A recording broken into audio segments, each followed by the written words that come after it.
Next നമുക്ക് structure of Android application നോക്കാം. Okay, അപ്പോൾ നമ്മളൊരു പ്രൊജക്റ്റ് ക്രിയേറ്റ് ചെയ്ത് കഴിഞ്ഞാൽ ഇത്രയും ഫോൾഡേഴ്സ് നമ്മളുടെ എക്ലിപ്സിൽ നമുക്ക് വ്യൂ ചെയ്യും. ഓക്കെ, അപ്പം ഫസ്റ്റ് APP Compact V7 എന്ന് പറയുന്നത് എന്താണ്? ബാക്ക്വേർഡ് കോമ്പാക്റ്റബിലിറ്റി സപ്പോർട്ട് ചെയ്യാൻ വേണ്ടിയിട്ടുള്ള കാര്യങ്ങളാണ് ഈ APP Compact V7 എന്ന് പറയുന്നത്. ഓക്കെ, ദെൻ ഹലോ മൈൻ അതെന്ന് പറയുന്നത് ഞാൻ ക്രിയേറ്റ് ചെയ്ത പ്രൊജക്റ്റാണ്. അതേപോലെ ടെസ്റ്റ് എന്ന് പറയുന്നതും ഞാൻ ക്രിയേറ്റ് ചെയ്തൊരു പ്രൊജക്റ്റാണ്. ദെൻ ടെസ്റ്റ് എക്സ്പാൻഡ് ചെയ്യുക. അപ്പോൾ നമ്മൾ ക്രിയേറ്റ് ചെയ്തൊരു പ്രൊജക്റ്റ് എക്സ്പാൻഡ് ചെയ്ത് കഴിഞ്ഞാൽ നമുക്ക് കുറേ ഫോൾഡേഴ്സ് കാണാം. അതിൽ എന്താണ്? First SRC means source. Then com.example.test എന്ന് പറയുന്നത് എന്താണ്? പാക്കേജ് നെയിമാണ്. ഈ പാക്കേജിൻ്റെ ഉള്ളിൽ വരുന്ന ഒരു ആക്ടിവിറ്റിയാണ് എന്ത്? ഒരു ജാവ ഫയലാണ് മെയിൻ ആക്ടിവിറ്റി .java എന്ന് പറയുന്നത്. അതായത് നമ്മളൊരു ആക്ടിവിറ്റി ക്രിയേറ്റ് ചെയ്തു. ഇപ്പോൾ നമ്മൾ പറഞ്ഞ മാതിരി ഒരു വിൻഡോ അല്ലെങ്കിൽ ഒരു ഫോം, അതിനാണ് നമ്മളിവിടെ ആൻഡ്രോയിഡിൻ്റെ കേസിൽ ആക്ടിവിറ്റി എന്ന് പറയുന്നത്. അപ്പോൾ നമ്മളുടെ അവിടെ ഒരു ടെക്സ്റ്റ് ബോക്സ് ഉണ്ട്, ദെൻ ഒരു ബട്ടൺ ഉണ്ട്. ഓക്കെ, അപ്പോൾ ഈ ബട്ടൺ ക്ലിക്ക് ചെയ്യുമ്പം എന്ത് ആക്ഷൻ പെർഫോം ചെയ്യണം, അത് ആ ഒരു കോഡ് എവിടെയാണ് എഴുതി കൊടുക്കുക? ഈ മെയിൻ ആക്ടിവിറ്റി .java എന്നിട്ടുള്ള ആ ഒരു ഫയലിലാണ് നമ്മൾ എഴുതി കൊടുക്കുക. ദെൻ അടുത്തത് എന്താണ്? Generated Java file. Okay, generated Java file അതിൽ എന്തുണ്ട്? r.java എന്നിട്ടുള്ള ഒരു ഫയലുണ്ട്. Okay, r.java file. r.java എന്ന് പറയുന്ന സമയത്ത് നമ്മൾ ഈ ഒരു എന്ത് റിസോഴ്സ് യൂസ് ചെയ്യുകയാണെങ്കിലും, അതിപ്പോൾ ഒരു ടെക്സ്റ്റ് ബോക്സ് ആയിക്കോട്ടെ, അല്ലെങ്കിൽ text view, edit text, then image button, image എന്തായിക്കോട്ടെ, അല്ലെങ്കിൽ ഒരു XML ഫയൽ എന്തോ ആയിക്കോട്ടെ, ആ ഒരു റിസോഴ്സിനെയൊക്കെ എന്താണ്? ഒരു ID എവിടെ പോയി സേവ് ആവും? ഈ r.java ഫയലിൽ പോയിട്ട് സേവ് ആവുന്നുണ്ട്. ഓക്കെ, അപ്പോൾ ഇത് മാനുവലി എഡിറ്റ് ചെയ്യാൻ പാടില്ല.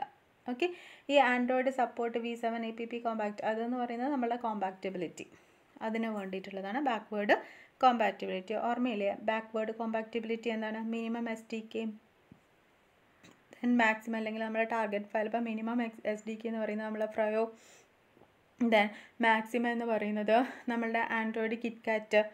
ഓക്കെ, അപ്പം നമ്മളിപ്പോൾ ചെയ്തിരിക്കുന്നത് നമ്മളുടെ ഫ്രയോ മുതൽ നമുക്ക് സപ്പോർട്ടായി കിട്ടണം. അപ്പോൾ ആ ഒരു കോമ്പാക്റ്റബിലിറ്റി സപ്പോർട്ട് ചെയ്യാൻ വേണ്ടിയിട്ടുള്ള ഫയലും കാര്യങ്ങളും ഒക്കെ ഉള്ളതാണ് APP കോമ്പാക്റ്റ് എന്ന് പറയുന്നത്.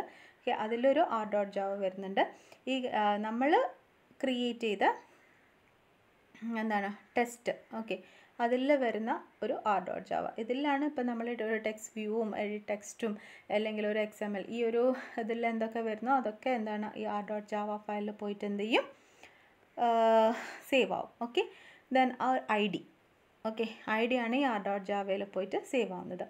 ദെൻ അടുത്തത് ആൻഡ്രോയിഡ് 4.4.2. ഓക്കെ, ദെൻ വേറൊരു ഫോൾഡറാണ്.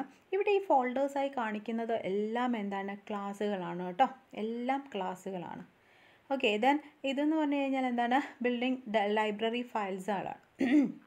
ഓക്കെ, അതാണ് jar file, archive files, libraries. അപ്പോൾ ഇതിനെ സപ്പോർട്ട് ചെയ്യേണ്ട. അപ്പം എല്ലാ ലൈബ്രറീസും എവിടെ ഉണ്ടായിരിക്കും?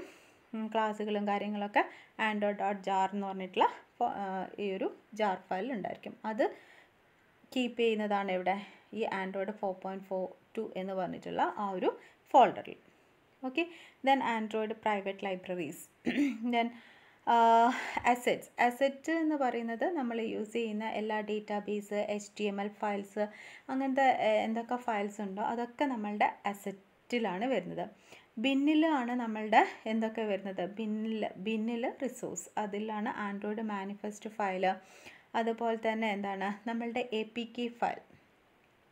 ഓക്കെ, നമ്മളുടെ APK, അതായത് APK എന്ന് പറഞ്ഞു കഴിഞ്ഞാൽ എന്താണ്? നമ്മളുടെ ഒരു ഒരു പ്രൊജക്റ്റ് നമ്മളെന്താ ഒരു പ്രൊഡക്റ്റായി, അതായത് നമ്മളുടെ ഒരു റിയൽ ഡിവൈസസിൽ ഇൻസ്റ്റാൾ ചെയ്യാൻ പറ്റുന്ന പാക്കേജിനെയാണ് നമ്മൾ APK, ആൻഡ്രോയിഡ് പാക്കേജാണ് test.apk എന്ന് പറയുന്നത്. അതൊക്കെ ഈ ബിന്നിലാണ് കാണുന്നത്.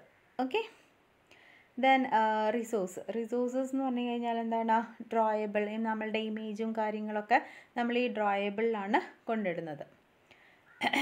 ദെൻ നമ്മളുടെ ലേഔട്ട് അറിയാലോ, ആക്ടിവിറ്റി main.xml, നമ്മളുടെ ആക്ടിവിറ്റി, നമ്മളുടെ യൂസർ ഇൻ്റർഫേസ്, അത് അല്ലെങ്കിൽ ഗ്രാഫിക്കൽ യൂസർ ഇൻ്റർഫേസ്, അതാണ് ഈ ലേഔട്ടിൽ കാണുന്നത്. ഫ്രാഗ്മെൻറ്റ് നമ്മൾ പറഞ്ഞു, അതാണ് അവിടെ കാണിക്കുന്നത് ഫ്രാഗ്മെൻറ്റ്. ഓക്കെ, ഫ്രാഗ്മെൻറ്റ് എന്ന് പറയുന്നത്. ദെൻ അടുത്ത എന്താണ് മെനു. മെനു എന്ന് പറയുന്നത് എന്തൊക്കെയാണ്? ഓപ്ഷൻ മെനു, കോണ്ടെക്സ്റ്റ് മെനു എന്ന് പറഞ്ഞിട്ടൊക്കെ ഉണ്ട്. അങ്ങനത്തെ നമ്മൾ ക്രിയേറ്റ് ചെയ്യുന്ന മെനൂസൊക്കെ ഇവിടെയാണ് കൊണ്ടിടുന്നത്. ദെൻ വാല്യൂസ് സ്ട്രിങ് വാല്യൂസ്, അതേപോലെ കളർ, പിന്നെ അതേപോലെ തന്നെ സ്റ്റൈല്, ഏത് തീം എന്നുള്ളതൊക്കെ നമ്മൾ ഈ വാല്യൂസിൽ പ്ലേസ് ചെയ്യും. ദെൻ നമ്മളുടെ എന്താണ് manifest file, android manifest.xml file. Then proguard project.txt, project properties.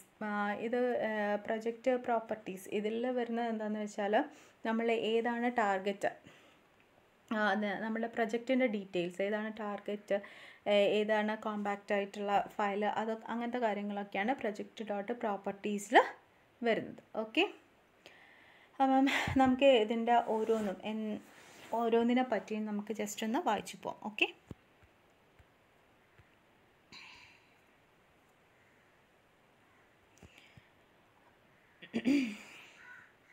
First വരുന്നത് SRC. നമ്മൾ കണ്ടല്ലോ, contains the .java source file for your project. For example, mainActivity.java.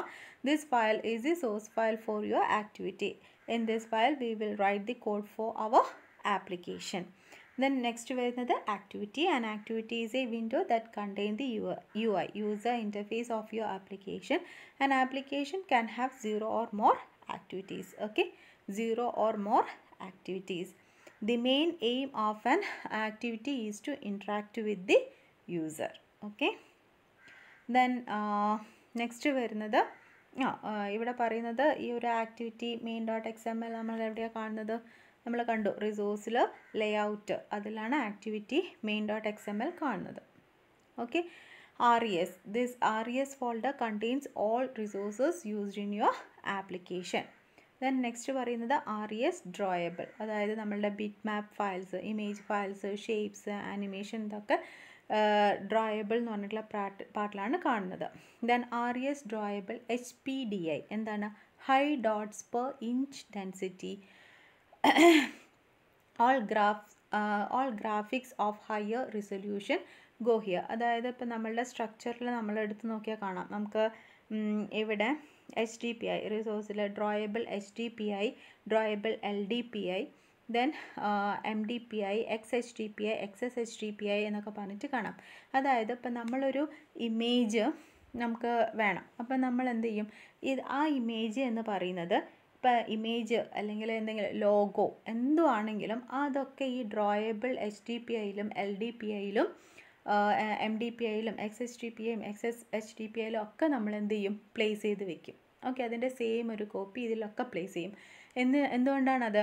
നമ്മളുടെ ഫോണിൻ്റെ റിസൊല്യൂഷൻ വെച്ചിട്ടാണ് അത് എടുക്കുക. ഓക്കെ, അപ്പം ഹൈ റിസൊല്യൂഷനുള്ള മൊബൈൽ ആണെങ്കിൽ എവിടെ നിന്ന് എടുക്കും? XHDPI എടുക്കും.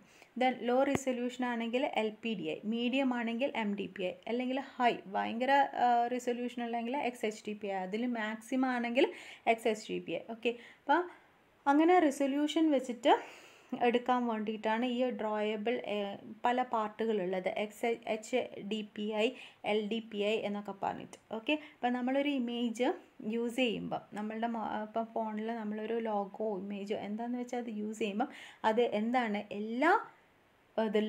എല്ലാ ഫോൾഡറിലും നമ്മൾ എന്ത് ചെയ്യണം? പ്ലേസ് ചെയ്യണം. ഓക്കെ, അപ്പോൾ റിസൊല്യൂഷൻ അനുസരിച്ചിട്ട് അത് എടുക്കും. അതാണ് ഇവിടെ പറയുന്നത്. Almost every application should have an alternative drawable resources for different screen densities, because almost every application has launcher icon and that icon should look good on all screen densities. Likewise, if you include other bitmap drawable in your application, such as for menu icon or other graphics in your application, you should provide alternative versions or each one for different densities. Okay, next വരുന്നത് layout.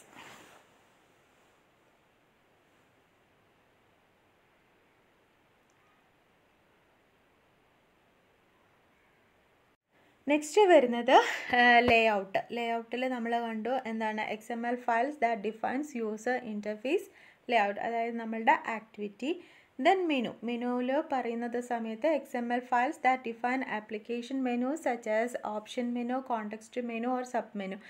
അതായത് നമ്മളെ സെറ്റിങ്സൊക്കെ നമുക്കറിയാം. ഇപ്പം ഇങ്ങനെ 3 കുത്തുണ്ടാവും. Then അതിൽ നമ്മൾ click ചെയ്യുന്ന സമയത്ത് നമുക്കൊരു മെനു ഐറ്റംസ് കാണാം. ഇതിനെയാണ് നമ്മൾ എന്തെന്ന് പറയുന്നത്? ഓപ്ഷൻ മെനു എന്ന് പറയുന്നത്.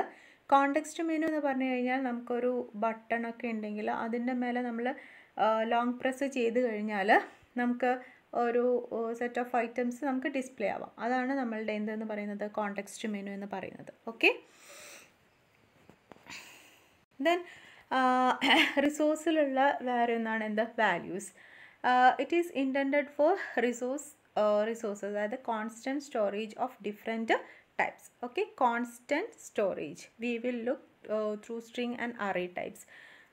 ഇത് നമുക്ക് പിന്നെ എന്താണ് ടെക്സ്റ്റ് വ്യൂവും ടെക്സ്റ്റ് ബോക്സ് ഒക്കെ വെച്ചിട്ട് പ്രോഗ്രാം ചെയ്യുന്ന സമയത്ത് നമുക്ക് പഠിക്കാം എന്താണ് ഈ സ്ട്രിങ് വാല്യൂസ് എന്നൊക്കെ പറഞ്ഞു കഴിഞ്ഞാൽ. ഓക്കെ, കോൺസ്റ്റൻറ്റ് വാല്യൂസ് സ്റ്റോർ ചെയ്യാണ്. അതുകൂടാതെ ഈ റിസോഴ്സിലെ വാല്യൂസിൽ വേറെ എന്താണ്? color.xml. color.xml file contains the color resource of the Android application. Different color values are identified by a unique name that can be used in the Android application program. Okay, അപ്പം നമ്മളൊരു ID കൊടുക്കും അല്ലെങ്കിൽ ഒരു key name. Okay, ആ ഒരു name വെച്ചിട്ട് ഈ കളറിനെ identify ചെയ്തിട്ട് എടുക്കുക. ഓക്കെ, ഇപ്പം നമ്മളൊരു ബ്ലൂ കളർ സെറ്റ് ചെയ്ത് കഴിഞ്ഞാൽ എന്താണ്? ആ ബ്ലൂ കളറിന് ഒരു നെയിം ഉണ്ടായിരിക്കും. ആ നെയിം വെച്ചിട്ട് നമ്മൾ എടുക്കുക. അതേപോലെ തന്നെയാണ് സ്ട്രിങ്ങും. Okay, then style.xml. style.xml theme. Okay, the style.xml file contains resources of the theme style in the android application. Okay, നമ്മളുടെ ആപ്ലിക്കേഷനിൽ യൂസ് ചെയ്യുന്ന തീം ഏതാണോ അത് നമുക്ക് style.xml ഫയലിൽ സെറ്റ് ചെയ്യാൻ പറ്റും. ഓക്കെ, ദെൻ അത് നെയിം വെച്ചിട്ട് ഐഡൻറ്റിഫൈ ചെയ്യാം. ഇതൊക്കെ നമുക്ക് നോക്കാം, നമ്മൾ പ്രോഗ്രാം ചെയ്യുമ്പോൾ നമുക്ക് നോക്കാം. Okay, next generated file contains the r.java file, a compiler generated file that reference all the resources found in your project, should not modify the file. Okay, then next വരുന്നത് asset. This folder contains all the asset used by your application such as HTML, text files, database എല്ലാം. Okay, അതൊക്കെ അസറ്റിലാണ് ഉണ്ടായിരിക്കുക. Then Android 4.42 എന്ന് പറഞ്ഞിട്ടുള്ള folder contains one file android.jar. നമ്മൾ കണ്ടതാണല്ലോ android.jar, Java archive file which contains all the class libraries needed for Android application. നമ്മളുടെ ഈ Android application develop ചെയ്യാൻ വേണ്ടിയിട്ടുള്ള എല്ലാ ലൈബ്രറീസും ഉള്ളത് ഇതിലാണ്. Then APP Compact, Android Support Library version 4 provide backward compatible version of Android Framework APIs. Okay, then next വരുന്ന Android Manifest file. Android Manifest file നമ്മൾ പറഞ്ഞതാണ് contains information of your package including components of the application such as activities, services, broadcast receiver, content providers, അതിനെ പറ്റിയിട്ടുള്ള എല്ലാ ഇൻഫോർമേഷൻസും. Also എന്താണ്? It is responsible to protect the application to access any protected parts by providing the പെർമിഷനും കാര്യങ്ങളൊക്കെ set ചെയ്യാനൊക്കെ help ചെയ്യുന്നു. It also declares the Android API that the application is going to use. Okay, next വരുന്നത് project.properties. ഇതിൽ എന്താ പറയുന്നതെന്ന് വെച്ചാൽ this file contains the project settings such as building the target. അതായത് നമ്മളുടെ ടാർഗറ്റ് ആപ്ലിക്കേഷൻ, അതായത് ആൻഡ്രോയിഡ് 19 അതാണ് നമ്മൾ യൂസ് ചെയ്യുന്നത്. അതാണ് ടാർഗറ്റ് ഈക്വൽ ടു ദെൻ കോമ്പാക്റ്റായി യൂസ് ചെയ്യുന്നത് APP Compact V7. അങ്ങനത്തെ നമ്മളുടെ പ്രൊജക്റ്റിൻ്റെ ആ ഒരു ഡീറ്റെയിൽസാണ് ഇവിടെ ഉണ്ടായിരിക്കുക. Do not edit this file manually. It should be maintained in a source revision control system. Okay. Next വരുന്നത് ProGuard project properties. ProGuard എന്ന് പറഞ്ഞു കഴിഞ്ഞാൽ എന്താണ്? ഇപ്പം നമ്മൾ ഒരു ആപ്ലിക്കേഷൻ, ഇപ്പം നമ്മളൊരു പ്രൊജക്റ്റ് ക്രിയേറ്റ് ചെയ്തു, അതിനെ നമ്മൾ ബിൽഡ് ചെയ്തിട്ട് എന്താണ് APK ഫയൽ ആക്കുവാണ്. ആ സമയത്ത് നമുക്ക് എന്തെങ്കിലും റിസോഴ്സസ് ആവശ്യമില്ല, എന്തെങ്കിലും കോഡ് നമുക്ക് വേണ്ട. ഓക്കെ, അല്ലെങ്കിൽ അത് റിമൂവ് ചെയ്യാം. ഓക്കെ, അങ്ങനത്തെ കാര്യങ്ങളൊക്കെയാണ് നമ്മൾ ഈ ProGuardൽ കൊടുക്കുക. Okay, to make your APK file as small as possible you should enable shrinking to remove unused code and resources in your released build. This page describes how to do that and how to specify what code and resources to keep or discard during the build. Okay, അതിനാണ് പ്രൊഗാർഡ് use ചെയ്യുന്നത്. Okay, ഇത്രയാണ് structure of Android application വരുന്നത്. Okay, ഇനി next നമുക്ക് application life cycle